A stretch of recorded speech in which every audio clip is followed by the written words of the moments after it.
So the Black Ops ports have been out for about a week now, and it seems like it's the only game people are talking about. And I've already made a couple videos talking about both games. You should go check them out. But I think these ports are indicative of where the future of video games is going. Now, allegedly, the ports for Black Ops 1 and 2 have more players on just PS5 because the ports were only released on PS5, but allegedly they have more players on them than Black Ops 7 has on all platforms. And I don't think that's very surprising considering how hard Black Ops 7 flopped and how hard people have been clowning on it.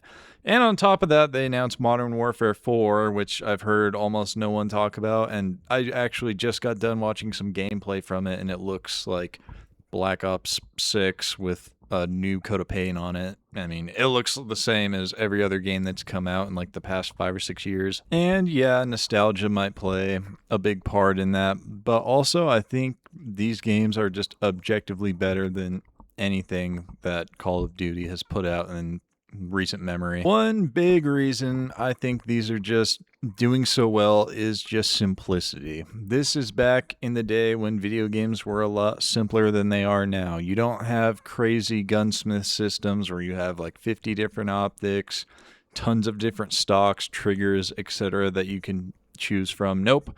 You just slap an optic and maybe like a fast mag on your gun and you're good to go. It's a lot better to just slap 2, maybe 3 attachments on your weapon instead of now where you can have like 7 or 8 and every single one of them affects the performance somehow. This is also before they introduced weapon blueprints, which just added a pay to win aspect to the game where you might be getting killed by someone who has a weapon that they only got because they paid for a battle pass.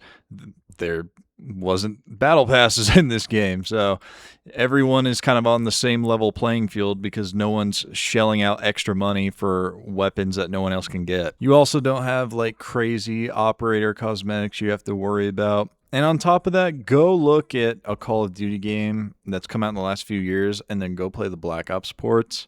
And you're going to notice that in the Black Ops ports, you just hit multiplayer, play online, and you jump into a game versus now you have to navigate through a menu, and before you even get to the game, you're going to have tons of ads in your face wanting you to buy cosmetics and expansions for the games. It's just ridiculous. But that's been a trend for a while. I mean, GTA 6 is doing it too, locking custom car shops, tattoo shops, and hair salons, clothing stores behind a paywall.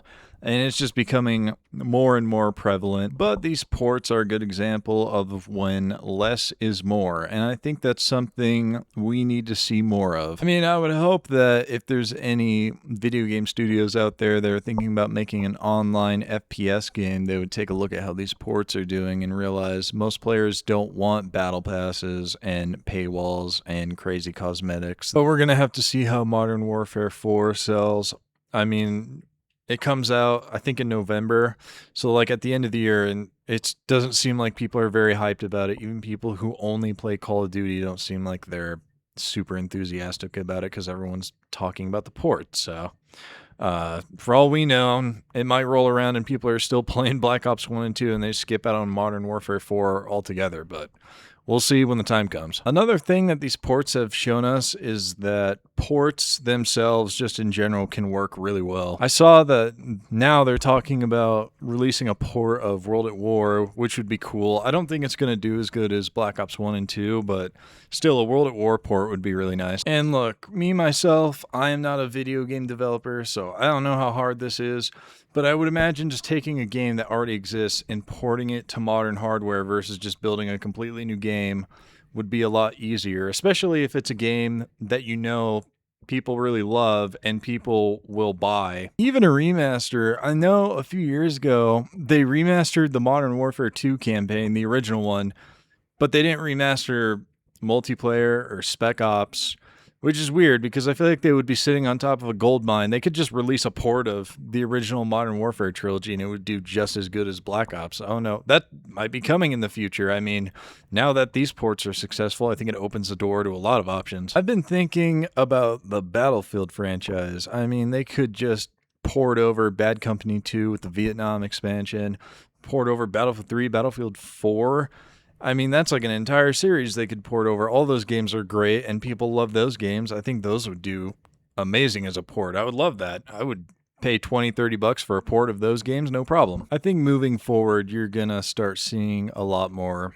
ports. I mean, remakes and remasters have already been a thing, but most of them have just been kind of trash, like The Last of Us being remastered like 3 times, GTA being remastered a bunch of times.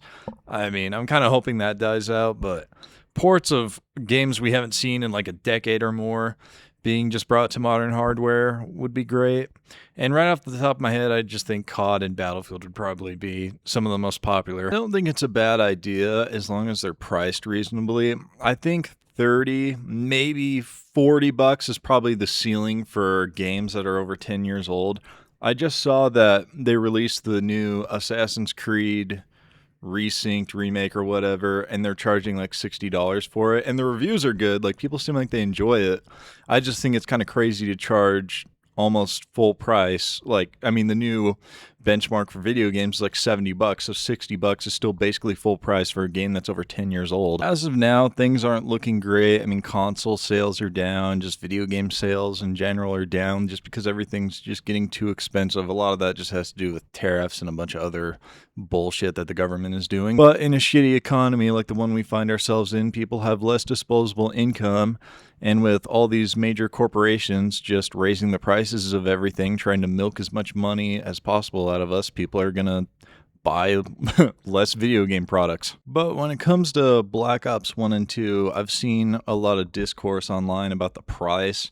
A lot of people saying that, the DLC and season pass should be included, which I agree 100%. But if it's between $30 for a game that I know is going to be great versus paying $70 for whatever regurgitated slop they're making now, I think the choice is pretty easy.